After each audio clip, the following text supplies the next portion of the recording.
ورحمة الله تعالى وبركاته. الحمد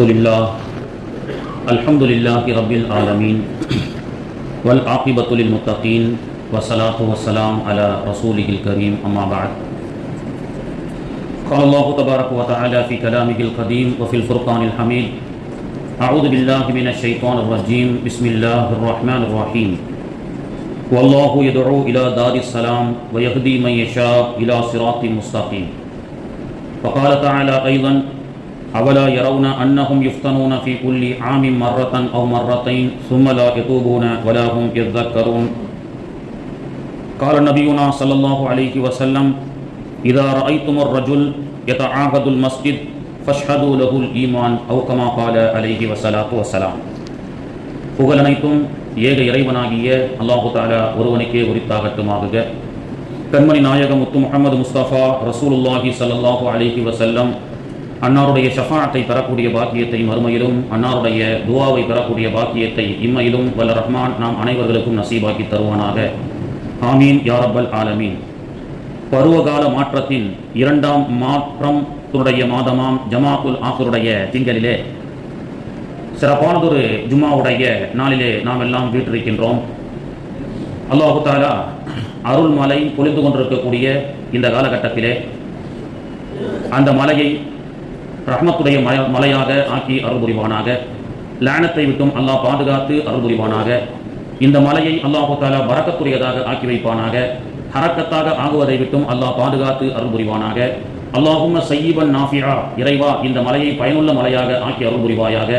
அல்லாஹும்ம ஜஅல் ஹாதல் மதர ரஹ்மா, இறைவா இந்த மலையை எங்களுக்கு ரஹ்மத்தானதாக ஆக்கி வைப்பாயாக. வலா தஜஅல் மதர ஹாதல் அதாப, இந்த மலையை அதாபுடைய மலையை விட்டும் மலையாக ஆகுவதை விட்டும் எங்களையும் முழு உலகத்தையும் எல்லா பகுதிகளையும் இறைவா பாதுகாத்து அருள் புரிவாயாக. ஆமீன் யா ரப்பல் ஆலமீன். பருவநிலை மாற்றத்தின் இரண்டாம் மாற்றம் என்று சொல்லக்கூடிய ஜமாத்துல் ஆஹிருடைய இந்த சிறப்பான திங்களிலே நம் தேசத்தில் நாம் வாழும் பகுதிகளில் பருவ மழை பெய்யக்கூடிய இந்த காலம், நமக்கு அண்டை நாடாக இருக்கக்கூடிய இலங்கை மழையால் பாதிக்கப்பட்டு நில சரிவுகள் ஏற்பட்டு பல பேர் இதிலே ஷஹீதாக்கப்பட்டிருக்கின்றார்கள். அல்லாஹு தஆலா அவர்களை இழந்து வாழக்கூடிய குடும்பத்தார்களுக்கு சபரும் ஜமீலை தந்து அருள் புரிவானாக. உடைமைகளை இழந்து உயிர்களை இழந்து வாழக்கூடிய மக்களுக்கு அல்லாஹு தஆலாவே ஆறுதலாக இருந்து அருள் புரிவானாக. ஆமீன் யா ரப்பல் ஆலமீன். இது போன்ற ஒரு இயற்கை சீற்றங்கள் வேறு எங்கும் ஏற்படாமல் அல்லாஹு தஆலா முழு உலகத்தையும் பாதுகாப்பானாக. ஆமீன் யா ரப்பல் ஆலமீன் என்று நாம் அல்லாஹ்விடத்திலே துஆ செய்தாலும் அல்லாஹு தஆலா குர்ஆனிலே ஒரு திருவசனத்திலே சொல்லி காட்டுகின்றான்: அவலா யரவுன அன்னஹும் யுஃப்தனூன ஃபீ குல்லி ஆமின் மர்ரத்தன் அவ் மர்ரத்தைன். நீங்கள் கவனிக்க வேண்டாமா? நம்மளை பார்த்து அல்லாஹ் சொல்றான், அவலா யரவுன, நீங்கள் கவனித்து பாருங்கள், அன்னஹும் யுஃப்தனூன, உலகத்தில் ஃபித்னாக்களும் குழப்பங்களும் அதிகமாகிவிட்டால், ஃபீ குல்லி ஆமின், ஒவ்வொரு ஆண்டும், மர்ரத்தன் அவ் மர்ரத்தைனி, ஒரு முறையோ இரண்டு முறையோ இயற்கை சீற்றத்தை கொடுத்து இந்த உலகத்தை நாம் சோதிப்போம். இது அல்லாஹ் நமக்கு சொல்லக்கூடிய திருவசனம். அவலா யரவுன அன்னஹும் யுஃப்தனூன ஃபீ குல்லி ஆமின் மர்ரத்தன் அவ் மர்ரத்தைன், நீங்கள் கவனித்து பார்க்கவில்லையா? ஆண்டில் ஒரு முறையோ இருமுறையோ இயற்கை சீற்றத்தை கொடுத்து உலகத்தில் குழப்பங்களும் அழிச்சாட்டியங்களும் அநியாயங்களும் நடைபெறக்கூடிய காலம் வந்துவிட்டால் ஆண்டில் ஒரு முறை அல்லது இருமுறை நாம் உங்களுக்கு இயற்கை சீற்றத்தை கொடுத்து சோதிப்போம். சும்மலா யதூபூன வலாஹும் யذكرون, பிறகு ஏன் நீங்க திருந்த மாட்டேங்கிறீங்க? பிறகு ஏன் இதை நினைத்து நீங்கள் வருந்த மாட்டேங்கிறீர்கள் அப்படின்னு அல்லாஹு தஆலா சொல்லி காட்டுகின்றான். இப்படியெல்லாம் இயற்கை சீற்றத்தை நான் கொடுக்குறேன். இந்த இயற்கை சீற்றம் அல்லாஹுடைய சாபத்துக்குரியது, அல்லாஹுடைய வேதனைக்குரியது. நாம் செய்யக்கூடிய அழிச்சாட்டியங்களுக்கு அல்லாஹ் நம்மை அச்சுறுத்தக்கூடிய அதாபாக இருக்கிறது என்பதை சும்மலா யதூபூன், ஏன் நீங்க அதை நினைச்சு தௌபா செய்ய மாட்டேங்கிறீங்க? வலாஹும் யذكرون, அதை ஏன் நீங்க நினைக்க மாட்டேங்கிறீங்க? இவ்வாறு நீங்கள் ஒவ்வொரு முறை அந்த இயற்கை அழிச்சாட்டியங்கள் வரும்போதெல்லாம் கண்டும் காணாமல் அட்டூழியங்களை சிறிதும் குறைக்காமல் மீண்டும் மீண்டும் செய்து கொண்டே இருக்கிறீர்களே அப்படின்னு அல்லாஹு தஆலா சூரத்து தௌபா உடைய கடைசி வரியிலே, தௌபா அத்தியாயம் முடிவடையக்கூடிய அந்த நேரத்திலே அல்லாஹு தஆலா இந்த ஆயத்தை நமக்கு சொல்லி நமக்கு படிப்பனையாக சொல்லி காட்டுகின்றான். நன்றாக நாம் யோசனை செய்து பார்க்க வேண்டும். இந்த ஆயத்தை தராவின் ஓடும்போது கூட இந்த ஆயத்தை பற்றிய விளக்கத்தை நான் சொன்னேன். இந்த ஆண்டினுடைய ஆங்கில ஆண்டு துவக்கத்தை வைத்துக் கொள்ளலாம். ஆங்கில ஆண்டு கணக்கின்படி ஜனவரி துவங்கியது.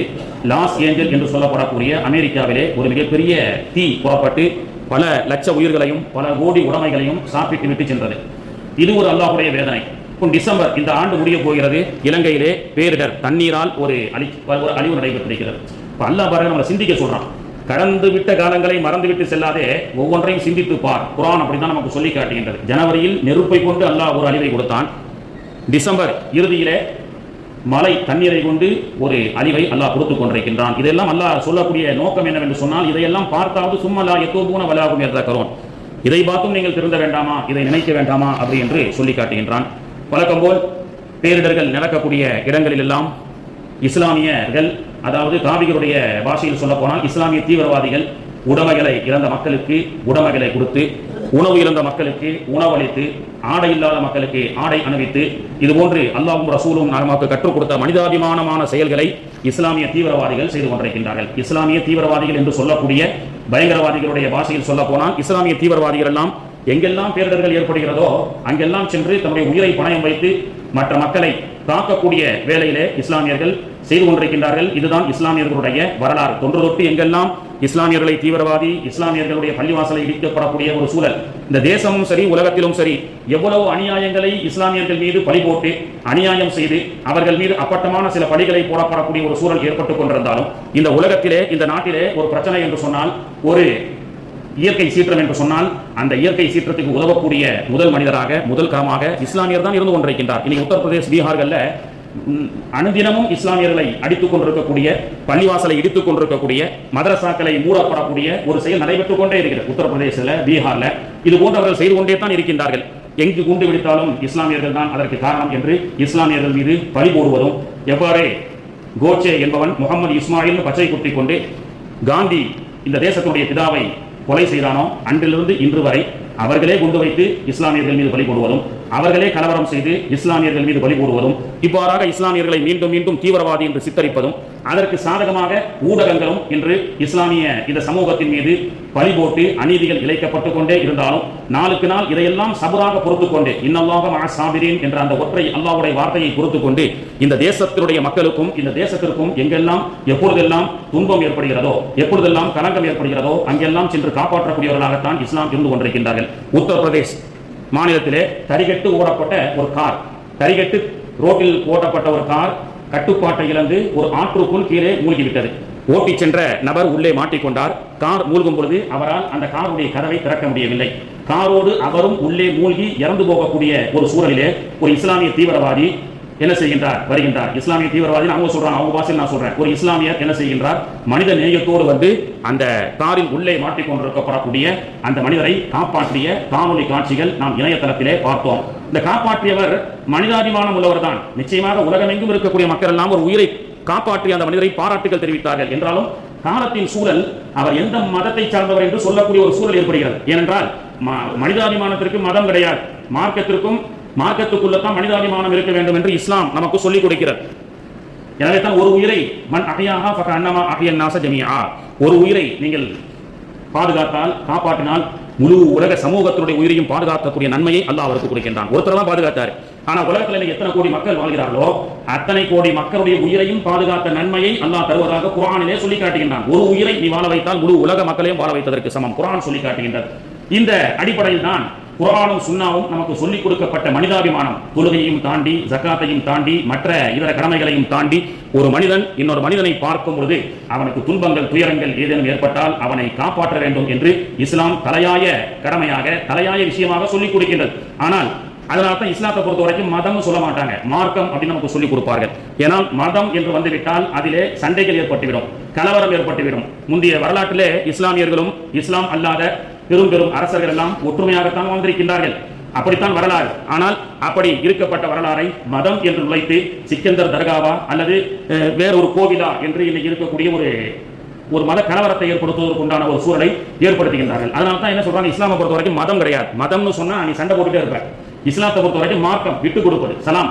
அல்லாஹ் அதான் சொல்றான், வல்லாஹு யதுஉ இலா தாரிஸ் ஸலாம், கலவரம் வேண்டாம், அமைதியை நோக்கி வாருங்கள். அல்லாஹ் சொல்றான், அமைதியை நோக்கி வாருங்கள். பள்ளிவாசலிலே சில பள்ளிவாசல்ல இந்த ஆயத்து எழுதப்பட்டிருக்கும், வல்லாஹு யதுஉ இலா தாரிஸ் ஸலாம், தாரிஸ் ஸலாம் என்று சொல்லக்கூடிய அமைதியான மார்க்கத்தை நோக்கி பள்ளிவாசலுக்கு நுழையுங்கள். இது சொர்க்கத்தில் எழுதப்பட்டிருக்கக்கூடிய ஒரு ஆயத்து. யாரெல்லாம் கலவரத்தை விரும்பாமல் அமைதியையும் சகோதரத்துவத்தையும் மனிதாபிமானத்தையும் இந்த உலகத்தில் நிலைநாட்டி வாழ்வார்களோ அவர்களை மட்டும் சொர்க்கம் அழைத்துக் கொள்ளும் என்று குர்ஆன் சொல்லி காட்டுகின்றது.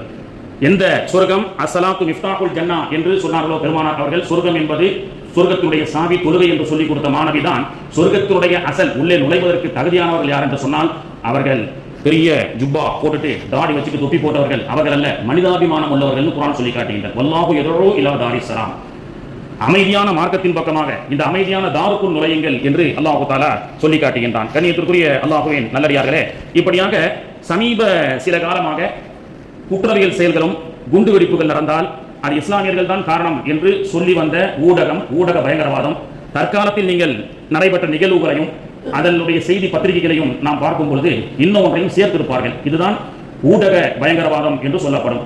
ஒரு சமூகத்தை அந்த சமூகத்தை சார்ந்த மார்க்கம் சார்ந்த மனிதர்களை மட்டும் தீவிரவாதியாக சித்தரிக்க கூடாது. இது சில ஆண்டுகளுக்கு முன்பதாக 30 வருஷத்துக்கு முன்னாடி இப்படிதான் சித்தரிச்சாங்க. பின் லேடன், அப்சல் குரு அப்படின்னு சொல்லி ஒரு கற்பனை கதைகளை கட்டிக்கொண்டு இவர்கள் எல்லாம் தீவிரவாதிகள், உலக பயங்கரவாதி, ஆப்கானிய தீவிரவாதம் என்றெல்லாம் ஏதோ பேரை ஜோடனை செய்து முழு உலகத்தையும் இஸ்லாமிய மனிதர்களை மட்டும் இஸ்லாமிய தொப்பி போட்டு தாடி வைப்பவர்களை மட்டுமே சித்தரித்து அவர்கள் என்றால் இஸ்லாமியர்கள் என்று சொன்னால் தீவிரவாதத்தை சார்ந்தவர்கள், அவர்கள் துப்பாக்கி வச்சிருப்பாங்க, அவங்க அடுத்தவர்களை கொலை செய்வதை மட்டுமே நோக்கமாக வாழ்வார்கள் என்ற ஒரு பின்பத்தை ஏற்படுத்தினார்கள். ஆனால் 30 வருஷத்தை தாண்டி இன்னும் ஒன்றையும் சொல்ல ஆரம்பித்தார்கள். நம்ம கவனிக்கவே இல்லை. என்னன்னு சொன்னா, இஸ்லாமியர்கள் மட்டும் தீவிரவாதி அல்ல, இஸ்லாமியர்களை தீவிரவாதி என்று போதிக்கக்கூடிய பள்ளிவாசல்களை பேன் செய்ய வேண்டும். இஸ்லாமியர்கள் பயிலக்கூடிய மார்க்க கல்வி மதரசாக்களை மூட வேண்டும். இப்போ சமீபத்தில் அதுதான் ரொம்ப பீக்கா ஓடிட்டு இருக்கு. இஸ்லாமியர்களை தீவிரவாதின்னு சித்தரிச்சிட்டோம். தொப்பி போட்டு தாடி வச்சா இஸ்லாமிய தீவிரவாதி என்று இதெல்லாம் அவங்களை பொறுத்த வரைக்கும் பழசு. நமக்கு என்னமோ இப்போ புதுசாவே தெரியும். அடுத்து வரக்கூடிய இப்போ சமீபத்தில் வரக்கூடிய பயங்கர ஊடகங்கள் செய்யக்கூடியது என்ன? இஸ்லாமிய தீவிரவாதம், இஸ்லாமியன் தீவிரவாதி தான். இந்த இஸ்லாமின் எங்கே பயிற்சி பட்டறையாக இந்த தீவிரவாதத்தை பயில்கின்றான் என்று சொன்னால் அது மதரசா, அது பள்ளிவாசல் அப்படின்னு சொல்லி முஸ்லிம் மனிதர்களையும் சராசரி இஸ்லாமியர்களை ஜோடித்த இந்த தீவிரவாதம் இப்பொழுது பள்ளிவாசலையும் ஜோடிக்க ஆரம்பித்து விட்டது. பள்ளிவாசல் தீவிரவாதத்தை சொல்கிறது. மதரசாவிலே தீவிரவாத பயிற்சி நடைபெறுகிறது. சமீபத்தில் நடைபெற்ற செங்கோட்டையில் நடைபெற்ற ஒரு வெடிகுண்டு சம்பவத்திலே கூட முழுக்க அதை சார்ந்த இஸ்லாமியர்களுடைய பெயர்களை பயங்கரவாத ஊடகம் சொல்லப்பட்டுக் கொண்டிருக்கக்கூடிய அதே நேரத்திலே அவர்கள் பயிர்ந்த மதரசா எங்கே, அவர்கள் பயின்ற யூனிவர்சிட்டி 3 நாள் பிறகுதான் அவர் சிசிடிவி கேமராவை கண்டுபிடிச்சு அவர் அவங்களுக்கு சம்பந்தம் இல்லைன்னு சொல்லி திரும்ப சொல்லிட்டாங்க. ஏன்னா இன்னைக்கு வெகுஜன மக்கள், நடுநிலையான மக்கள், இவன் பாய தீவிரவாதி என்றான், பாய் ஜோக்க குண்டு கொன்றான். ஆனா பாய் என்ன செய்கின்றார்? நமக்கு ஏதேனும் அல்லோலப்படக்கூடிய நேரத்தில் அவர் தானே உயிரை காப்பாற்றுறாரு. பேரிடர் காலங்களில் பாய்கள் தானே என்ன செய்யறாங்க? இன்னைக்கு இலங்கையில பாருங்க, இஸ்லாமிய தீவிரவாதிகள் தான் எல்லா ஹிதமத்துகளையும் செய்து கொண்டிருக்கின்றார்கள். அப்போ இஸ்லாமியர்களை தீவிரவாதி என்பதையும் சொல்லிய ஊடகத்தையும் தாண்டி இன்னைக்கு இஸ்லாமியர்கள் வணங்கக்கூடிய இறை இல்லமான பள்ளிவாசல்கள் தீவிரவாதம் போதிக்கப்படுகிறது என்றும் மதரசாக்கள் தீவிரவாதத்தை பயிற்சியளிக்கிறது என்பதை வேகமாக சொல்லிக்கொண்டே இருக்கின்றார்கள். கண்ணியத்திற்குரியவர்களே, அதைத்தான் அல்லாஹ் தஆலா குர்ஆன்ல சொல்றான், பள்ளிவாசல் சொன்னாலே அமைதியின் பூங்கா. இங்கே தீவிரவாதியாக வருபவன் கூட சீர்திருத்தவாதியாக மாறி செல்லக்கூடிய இடம்தான் பள்ளிவாசல். உள்ளத்தில் இருக்கக்கூடிய கெட்ட அழுக்குகளை, மனிதனில் இருக்கக்கூடிய பெருமைகளை, மனிதர்களோடு இருக்கக்கூடிய தீங்குகளை எல்லாம் அழித்து ஒழிக்கக்கூடியதுதான் பள்ளிவாசல். இன்ன ஸலாத்த தன்ஹா அனில் ஃபஹ்ஷாஇ வல் முன்கர், குர்ஆனிலே அல்லாஹ் சொல்லி காட்டுகின்றான். பள்ளியில் தொழ வருவதன் காரணமாக நம்முடைய உள்ளங்கள் செலவு செய்யப்படுகிறது. உள்ளத்தில் இருக்கக்கூடிய அழுக்குகள், உள்ளத்தில் இருக்கக்கூடிய குரோதங்கள், உள்ளத்தில் இருக்கக்கூடிய சண்டை சச்சரவுகளை அழித்து ஒழிக்கக்கூடியதுதான் பள்ளிவாசல். பெருமானாருடைய காலத்தில் எத்தனையோ நிகழ்வுகள் நடந்திருக்கிறது. பள்ளிவாசலிலே தீவிரவாத சிந்தனையோடு வந்த குஃபார்கள், முஷ்ரிக்கீன்களுக்கெல்லாம் ஹிதாயத் என்ற பேர் ஒளி இந்த பள்ளிவாசலிலே கிடைத்தது. உமாமா என்ற நபித்தோழர், பிரசித்தி பெற்ற நபித்தோழர், அவர் ஒரு முறை மதீனாவிலே இஹ்ராமோடு வருகிறார். அவரை பார்த்தா சந்தேகத்துக்குரிய நபராக இருக்குது அப்படின்னு சொல்லி சஹாபாக்கள் அல்லாஹ்வுடைய தூதரர்களை யார சொல்லலாம், மதீனாவில் ஒருத்தர் புதுசாக வந்திருக்கிறார், இஹ்ராமோட சுத்திட்டு இருக்கிறார். பெருமானார் அவர்கள் கூப்பிட்டு விசாரிக்கிறாங்க. என்ன? இல்ல, நான் உம்ராக்கு வந்தேன். ஒண்ணுக்கு பின் முரணாக அவர் பேசினார். அப்போ பெருமானார் அவர்கள் அவர் மீது சந்தேகப்பட்டு அவரை 3 நாட்கள் சிறை தண்டனை கொடுக்க வேண்டும் என்று பெருமானார் அவர்கள் ஜட்ஜ்மெண்ட் கொடுக்குறாங்க. அப்போ சிறைச்சாலை என்பது பள்ளிவாசல் தான். பள்ளிவாசலுக்கு ஓரமா ஒரு இடத்துல அவர் கெட்டப்படுகிறார். உமாமா கெட்டப்படுகின்றார். 3 நாட்கள் ஆகிறது. 3 நாட்களும் பள்ளிவாசலுக்கு வரக்கூடிய சஹாபாக்கள் எல்லாம் ஒரு குற்றவாளியாகவே பார்க்கல. என்ன செய்யறாங்க? நல்லா இருக்கீங்களா, சாப்பிட்டீங்களா? இன்னைக்கு சவுதியில் என்ன கேட்கறாங்க? கைஃப ஹாலக், கைஃப் ஸஹா, அல்லாஹு ஆத்திகுல் நிஅமா, அல்லாஹு ஆத்திகுல் பரக்கா. அந்த பழக்கம் நபிகள் நாயகம் கற்றுக் கொடுத்தது. ஏன்னா குற்றவாளியாக நம்மளை கைத்த போட்டு கட்டிட்டு இருக்காங்க. குற்றவாளின்னு ஒரு பெட்டி கேஸ்ல மாட்டினாலே இங்க அடின்னு அடிச்சு அவனை தும்சம் பண்ணி சில நேரங்களில் லாக்அப் மர்டர்லாம் நடக்கக்கூடிய காலம் இது. ஆனால் அந்த குற்றவாளி குற்றம் சுமத்தப்பட இருக்கக்கூடிய சந்தேகத்திற்குரிய ஒரு குற்றவாளி நபிகள் நாயகம் பள்ளிவாசலை கட்டி போட்டுருக்காங்க. அவங்க இடத்துல இரக்கத்தன்மையோடு சலாம் சொல்கிறார்கள். சாப்பிட்டியான்னு கேட்கிறாங்க. அவர் 3 நாட்களுக்கு பிறகு பெருமானார் அவர்களை கருணையோடு பார்த்தார். பெருமானார் அவர்கள் அவரை பார்த்தார்கள். அவர் சொன்னார், நாயகமே, என்னை நீங்கள் அவிழ்த்து விட்டால், கயிற்றை அவிழ்த்து விட்டு குற்றமற்றவர் என்று நீங்கள் எனக்கு நிரபராதி என்று நீங்கள் சொல்லிவிட்டால் உங்களுக்கு 2 சந்தோஷமான செய்தியை நான் சொல்கிறேன் அப்படின்னு சொன்னார். பெருமானார் அவர்கள் அந்த கைத்தை அவுத்து விடுனாங்க. சொன்னார், யார் அல்லாஹ்வுடைய தூதர்களே, உண்மையிலேயே உங்களை கொலை செய்வதற்காக நான் உளவாளியாக அனுப்பப்பட்டேன். ஆயுதத்தோடு தான் அந்த மதீனாவுக்கு வந்து உண்மையிலேயே உளவு பார்த்து உங்களை கொலை செய்யத்தான் வந்தேன். ஆனால் 3 நாட்கள் இந்த பள்ளிவாசலிலே கட்டி போடப்பட்ட போது நீங்களும் உங்களை சார்ந்த சகோதரர்களும் என் மீது கொண்ட அந்த பாசம் என்னை கெட்டி போட்டு விட்டது. உமர் ரலியல்லாஹு அல்லாஹ் ஹிதாயத் எப்படி கொடுத்தான்? எரிமலையாய் குமுறி கொண்டு ஏந்தி வந்த வாளை ஓங்கி விரிமலராய் மாறிவிட்ட விந்தையே. பெருமானார் அவர்களை எரிமலையாய் குமுறி கொண்டு ஏந்தி வந்த வாளை, எரிமலையாய் குமுறி கொண்டு ஏந்தி வந்த வாளை ஓங்கி பெருமானாருடைய இரக்கத்தை பார்த்து விரிமலராய் மாறிவிட்ட விந்தையே அப்படின்னு சொல்வார்.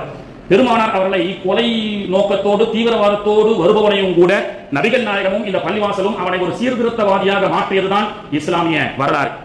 அப்படித்தான் பள்ளிவாசலிலே தீவிரவாத நோக்கத்தோடு வந்தவர்கள் கூட சீர்திருத்தவாதிகளாக செல்லப்படக்கூடிய வரலாறு தான் பள்ளிவாசல். ஆனால் அந்த சீர்திருத்தத்தை சொல்லக்கூடிய பள்ளிவாசலை மீண்டும் ஒரு தீவிரவாத பயிற்சி கூடமாக ஒரு பின்பத்தை ஏற்படுத்தக்கூடியதுதான் இன்றைய காலத்தினுடைய ஒரு மிகப்பெரிய சூழ்ச்சியாக இருந்து கொண்டிருக்கின்றது. மக்காவிலே உமைர் என்பவர் பத்ர் யுத்தத்திற்கு பிறகு பத்ர் யுத்தத்திலே இஸ்லாமியர்களால் தன்னுடைய எல்லா உறவுகளையும் இழந்தவர். கடும் கோபம் கொண்டார். பத்ரிலே பெருமானார் அவருடைய தலைமையில் வந்த படைகளால் நம்முடைய எல்லா குடும்பமும் அழிக்கப்பட்டு விட்டது. கடும் கோபம் கொண்டார். நபிகள் நாயகத்தை கொல்லாமல் விடமாட்டேன் என்று ஒரு கூக்குரல் இட்டார் மக்காவிலே. என்னுடைய பிள்ளைகளை மட்டும் யாரேனும் தத்தெடுத்துக் கொண்டு என்னுடைய சில தேவைகளை மட்டும் பணங்காசுகளை கொடுத்து என்னுடைய தேவைகளை நிறைவேற்றி கொடுத்தால் நான் இப்பொழுதே மதினாவுக்கு சென்று நபிகள் நாயகத்தை கொன்றுவிட்டு வருவேன். அவர் செய்த அந்த துரோகத்தை ஒருபோதும் மன்னிக்க மாட்டேன் என்று கொலை உரையோடு சொல்ல மக்கா குஃபார்கள் பல லட்சம் வசூல் செய்து அவருடைய பிள்ளைகளுக்கு இருந்தான எல்லா எதிர்காலத்தையும் தயார் செய்ததற்கு பிறகு உமைர் என்ன செய்கின்றால், மதினாவிலே ரசூலுல்லாஹை கொலை செய்ய போறார். கொலை செய்வதற்கு முன்பு இரவு முழுக்க ஒரு நாள் முழுக்க கத்தியில் விஷத்தை தடவி ஊற வைக்கின்றார். விஷத்தை தடவி ஊற வைத்து விட்டு பிள்ளைகளை எல்லாம் உரியவரிடத்திலே ஒப்படைத்து விட்டு குடும்பத்தார்களுக்கு எல்லாம் ஏன்னா மதீனாவுக்கு போறோம், அவங்க இடத்துக்கு போறோம். ரசூலுல்லாஹை கொலை பண்ணா நம்ம உயிரோட வர முடியாது, நம்ம உயிருக்கு கேரண்டி கிடையாது, அவரும் கொல்லப்படணும். பிறகு நான் கொல்லப்பட்ட பரவாயில்ல. தற்கொலை படையாக மாறிவிட்டார் உமைர்.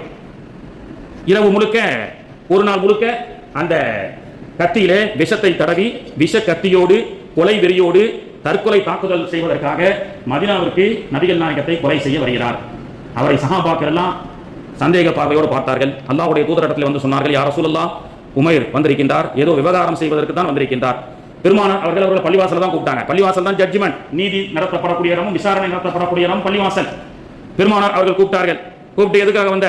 இல்ல, பத்ரில் என்னுடைய சகோதரர் கைது செய்யப்பட்டிருக்கிறார், அவரை நலம் விசாரிக்க வந்திருக்கின்றேன் என்று அவர் சொல்ல, அவர் நபிகள் நாயகத்துக்கு கிட்ட வரும்பொழுது சஹாபாக்கள் ரசூலுல்லாஹ்வை ஏதோ ஆபத்து வரக்கூடாதுன்னு எல்லாம் நெருங்கி வந்தாங்க, எஸ்கார்டா வந்தாங்க. பெருமானார் அவர்கள் எல்லாம் விலகி போகட்டாங்க, எல்லாம் தள்ளி போங்க சஹாபாக்களை. அவரை மட்டும் எதிரில் வச்சு ரசூலுல்லாஹ் கேட்டாங்க, நீ உண்மையை சொல், அல்லாஹ்வுடைய இல்லமான பள்ளிவாசல்ல நீ வந்து உண்மையிலேயே உன்னுடைய சகோதரனை பார்க்க வந்தாயா? ஆமா, அதுக்கு தான் வந்தேன். நீ அதுக்கு வரல.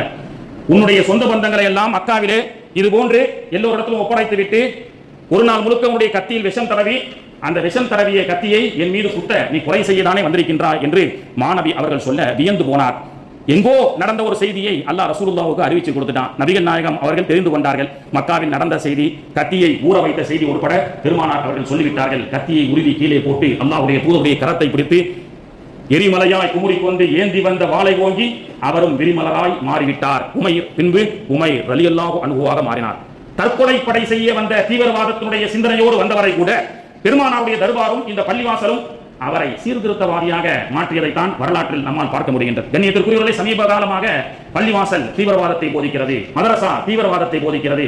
மதரசா இன்று நம்முடைய சமூகத்தில் செல்வந்தர்களுடைய பிள்ளைகள் ஓதுகிறார்களோ இல்லையோ, எத்தீமான பிள்ளைகளுடைய இருப்பிடமாக இன்னைக்கு மதரசா திகழ்ந்து கொண்டிருக்கின்றது. தாய் தந்தை இல்லாத பீகார் வடநாட்டிலிருந்து தாய் இல்லை, தந்தை இல்லை, அல்லது தந்தை தன்னுடைய மனைவிக்கு இறந்ததற்கு பிறகு வேறொரு திருமணம் முடித்து பிள்ளைகள் வாழ்க்கைக்கு கேள்விக்குறியாக இருக்கப்படக்கூடிய அந்த எத்தீம்களுக்கெல்லாம் ஒரு வரப்பிரசாதமாக இந்த மதரசா இருக்கின்றது.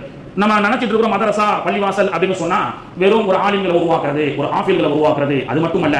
பெரும் பெரும் வடநாட்டிலே உருதுவோட சேர்ந்த இங்கிலீஷ் மீடியங்கள் தான் பள்ளிக்கூடத்தில் இருக்கும். பெரும் பெரும் மக்கள் எல்லாம் இந்தியாவில் ஆண்ட ஜனாதிபதிகள் கூட, சில ஜனாதிபதிகள் இஸ்லாமிய உருது மீடியத்தில் படித்து வந்தவர்களை நாம் பார்க்க முடிகிறது. கண்ணியத்திற்குரியவர்களே, ஒரு வரலாற்றை நாம் தெரிந்து கொள்ள வேண்டும். சுமார் 1166 ஆண்டுகளுக்கு முன்பு கிபி 859, இன்றிலிருந்து பார்த்தா 1166 வருஷத்துக்கு முன்னாடி துனிசியா என்ற நாட்டிலிருந்து மொரோக்கோ என்ற ஒரு நாட்டிற்கு இடம்பெயர்ந்து ஒரு குடும்பம் செல்கிறது. அந்த குடும்பத்தை சார்ந்த ஃபாத்திமா என்பவர்களுக்கு தந்தை இறந்ததற்கு பிறகு ஒரு பெருங்கொண்ட தொகை அவர்களுக்கு சொத்து உரிமையாக கிடைக்கிறது. எப்போ? 1166 வருஷத்துக்கு முன்னாடி, கிபி 859. ஃபாத்திமா அம்மா அவங்க மட்டும் ஒரே மகள், தாய் தந்தை இறக்குறாங்க. தந்தை இறந்ததற்கு பிறகு பல லட்சம் டாலர் அவர்களுக்கு வாரிசு உரிமையாக பெண்ணுக்கு கிடைக்கிறது. 1166 வருஷத்துக்கு முன்னாடி ஒரு பெண் பிள்ளைக்கு தந்தையுடைய சொத்து சேர்க்கப்பட்டது என்று சொன்னால் அப்ப இஸ்லாம் எவ்வளவு பெரிய சாதனையை எத்தனை வருஷத்துக்கு முன்னாடி செஞ்சிருக்கு என்பதை நாம் சிந்திக்க வேண்டும். ஃபாத்திமா என்பவர்கள் தனக்கு கிடைத்த தந்தையுடைய ஒரு பெருங்கொண்ட அந்த சொத்திலே அவர்கள் என்ன முடிவு செய்தார்கள்? மொரோக்கோவில ஒரு பள்ளிவாசலை கட்ட முடிவு செய்கின்றார்கள். ஒரு பள்ளிவாசலை கட்ட முடிவு செய்கின்றார்கள். பள்ளிவாசல் கட்டுகின்றார்கள். பள்ளிவாசல் மட்டும் போதாது, பக்கத்தில் ஒரு நூலகம் அமைக்க வேண்டும் என்று தூர நோக்கு சிந்தனையோடு library, the world library, first library in the world அப்படின்னு சொன்னா அதுதான் லைப்ரரி. அந்த லைப்ரரிக்கு இன்னைக்கும் போனீங்கன்னா 4 பூட்டு போடப்பட்டிருக்கும். ஏன்னா அந்த லைப்ரரிக்குள்ள பல கோடி மதிப்புள்ள பொக்கிஷமான கிதாபுகள் எல்லாம் அங்கே உள்ளே பாதுகாக்கப்பட்டு வைக்கப்பட்டிருக்கிறது. அந்த லைப்ரரியும் பள்ளிவாசலுக்கு பக்கத்தில் லைப்ரரி, நூலகம், அதுக்கு பக்கத்தில் முதலிலே ஒரு யூனிவர்சிட்டி. நான் ஏற்கனவே சொன்னேன், தவா கராவியின் யூனிவர்சிட்டி கட்டப்படுகிறது. முதல் உலகத்தினுடைய 1166 ஆக்ஸ்போர்ட் யூனிவர்சிட்டி நமக்கு கேள்விப்பட்டிருப்போம். இன்னும் எத்தனையோ பழமையான யூனிவர்சிட்டிகள் எல்லாம் பல்கலைக்கழகங்கள் உண்டு. ஆனால் உலகத்திலேயே முதல் பல்கலைக்கழகம் கராவியின் என்று சொல்லக்கூடிய பல்கலைக்கழகம். அது அமைக்கப்பட்டதற்குண்டான நோக்கம் ஃபர்ஸ்ட் பள்ளிவாசல், பக்கத்துல லைப்ரரி, அதுக்கு பக்கத்துல கராவியின் யூனிவர்சிட்டி. கெட்டியவர் யார்? இஸ்லாமிய சகோதரி ஃபாத்திமா.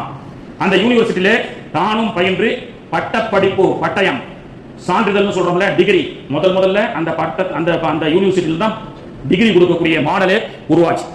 அதுல அவர்களே ஃபாத்திமா அவர்களே படித்து வாங்கிய பட்டம், அவர்கள் முதல் மாணவியாக திகழ்கிறார்கள். அந்த பட்டம் இன்னும் அந்த மொரோக்கோ கவாரியின் யூனிவர்சிட்டியில பத்திரமாக பாதுகாக்கப்பட்டு வைக்கப்பட்டிருக்கிறது. சரி, ஒரு இஸ்லாமிய பெண்மணி பள்ளிவாசல் கட்டியிருப்பாங்க, லைப்ரரி கட்டியிருப்பாங்க.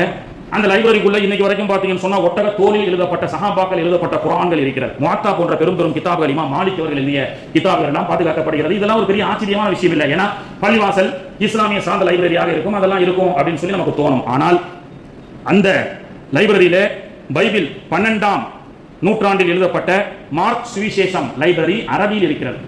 அரபியில் இஞ்சில் வேதம் அங்கே பாதுகாப்பாக இருக்கிறது.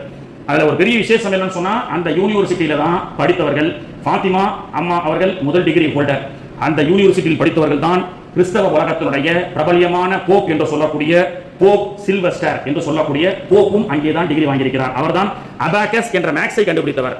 அபாகஸ் என்ற மேக்ஸை கண்டுபிடித்த கிறிஸ்தவ உலகத்தினுடைய தலைவரான போப் சில்வஸ்டர் என்பவர் இந்த கவாரியின் யூனிவர்சிட்டியிலே, அதாவது பள்ளிவாசலுக்கு பக்கத்தில் இருக்கக்கூடிய மதரசா என்று சொல்லக்கூடிய இந்த காவிகள் சொல்வதை போட்டிருந்தால் அந்த தீவிரவாத பட்டறையில் தான் போப் சில்வஸ்டர் படித்திருக்கின்றார். இது ஒரு பெரிய ஆச்சரியமாக இருந்தாலும் அடுத்த ஒரு ஆச்சரியம் என்னவென்று சொன்னால், யூத மூத்த அறிஞர் என்று சொல்லக்கூடிய மூத்த அறிஞர் என்று சொல்லக்கூடிய மைமோல்டஸ் என்பவரும் அங்கேதான் படித்து டிகிரி வாங்கியிருக்கிறார் என்பதுதான் ஆச்சரியம்.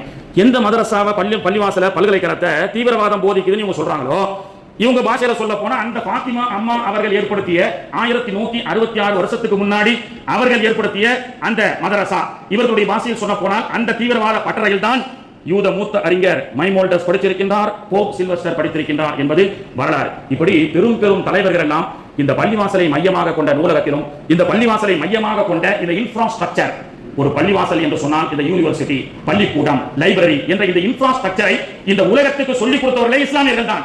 ஒரு பல்கலைக்கழகம் என்று சொன்னால் நூலகம் வேண்டும், அமைத்து கொடுத்தவர்கள் இஸ்லாமியர்கள்.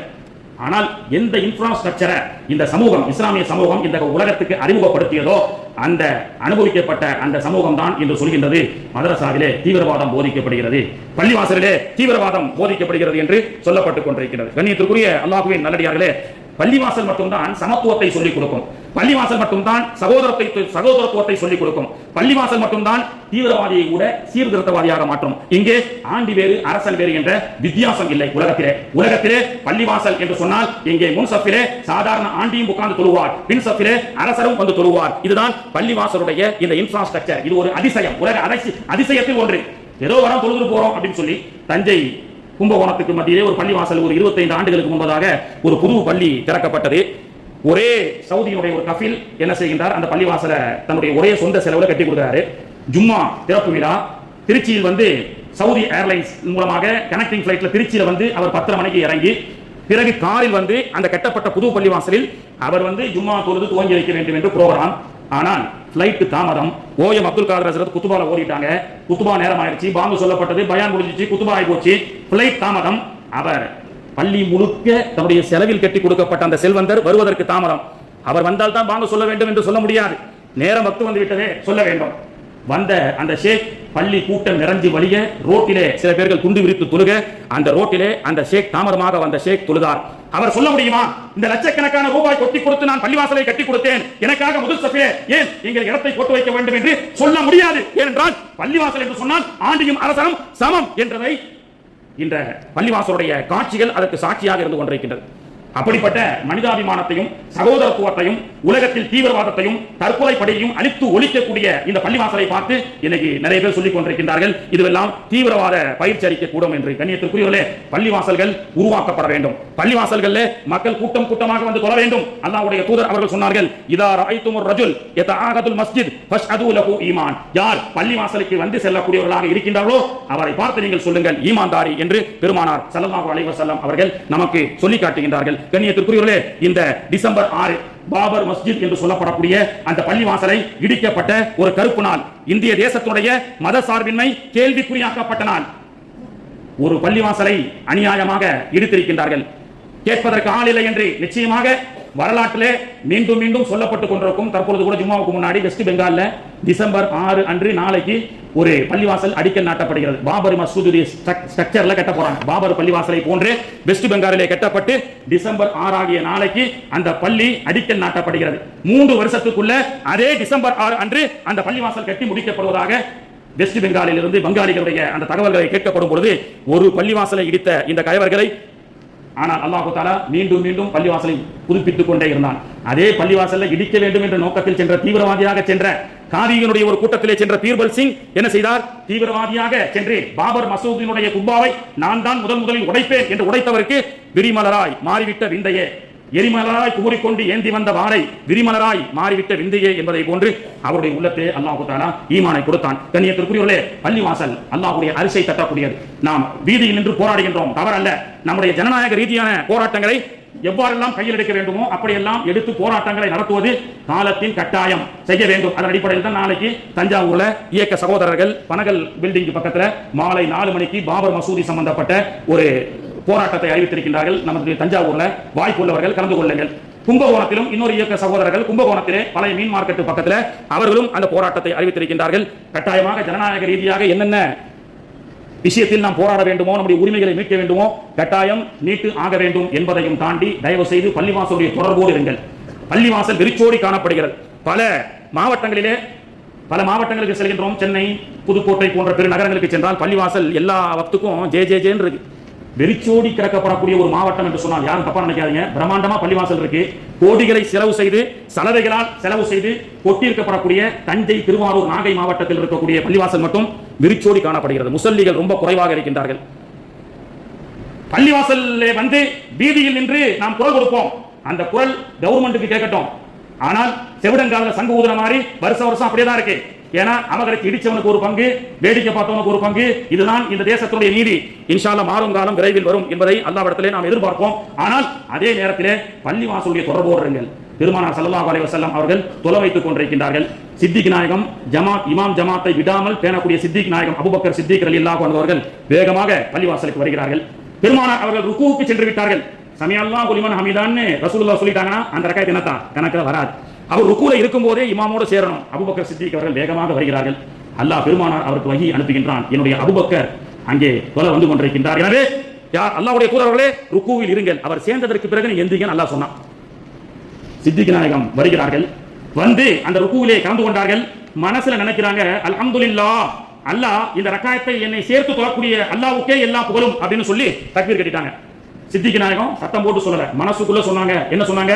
அல்ஹம்துலில்லாஹ். அல்லாஹ்வுடைய அரிசை தட்டியது. அல்லாஹ் பெருமானார் அவர்களை நிப்பாட்டி விட்டான். யா ரசூலல்லாஹ், என்னுடைய சித்திக் அபூபக்கர் வருகின்றார், நிப்பாட்டுங்கள், அவருக்கு தொழுகை கிடைக்கட்டும் என்று அல்லாஹ் சொன்னதையும் தாண்டி அதுவரை அல்லாஹு அக்பர் என்றுதான் எல்லா ஜனாசா தொழுகையில அல்லாஹு அக்பர், அல்லாஹு அக்பர், ருக்கூல சஜிதால அல்லாஹு அக்பர். அன்று முதல் தான் பெருமானார் அவர்கள் அடுத்து ருக்கூவிலிருந்து எந்திரிக்கும் பொழுது சமி அல்லாஹு லிமன் ஹமிதா என்பதை சொல்லி காட்டுகின்றார்கள். சமி அல்லாஹு லிமன் ஹமிதா சொன்னா என்ன? சமி அல்லாஹு, அல்லாஹ் செறியுற்று விட்டான், லிமன் ஹமிதா, யார் அல்லாஹ்வை புகழ்ந்தார்களோ அதை அல்லாஹ் செறியுற்று விட்டான் என்று பெருமானார் அவர்கள் தொழுகையில் சுப செய்தி சொல்கின்றார்கள். அபூபக்கரே, நீங்க மனசுல அல்ஹம்துலில்லாஹ் நினைச்சீங்கல்ல, அது அல்லாஹ்வுடைய அரிசை தட்டியது. அல்லாஹ்வுடைய அரிசி பெருமானாருடைய கல்வியில் பட்டது. அன்று வரை ருக்கூவில் இருந்து அல்லாஹு அக்பர் என்று எழுந்திருக்கக்கூடிய பெருமானார் அவர்கள் சமி அல்லாஹு லிமன் ஹமிதா என்று எழுந்திருச்சார்கள் என்று சொன்னால் அல்லாஹ்வுடைய அரிசை நாம் சொல்லக்கூடிய அல்ஹம்துலில்லாஹ் தட்ட வேண்டும், நாம் சொல்லக்கூடிய சுப்ஹானல்லாஹ் தட்ட வேண்டும். இப்படி அல்லாஹ்விடத்தை மன்றிட்டு நீங்கள் கேட்டு பாருங்கள். விரைவில் நமக்குண்டான எல்லா விதமான சலுகைகளும் எல்லா விதமான நமக்குண்டான உரிமைகளை அல்லாஹ் மீட்டு தருவான். அதற்குரிய பாக்கியத்தை அல்லாஹ் தஆலா தந்து அருள் புரிவானாக. வாக்ரதாவானா அல்ஹம்துலில்லாஹி ரப்பில் ஆலமீன். சுன்னத் தொழாதவங்க தொழுது கொள்ளுங்கள்.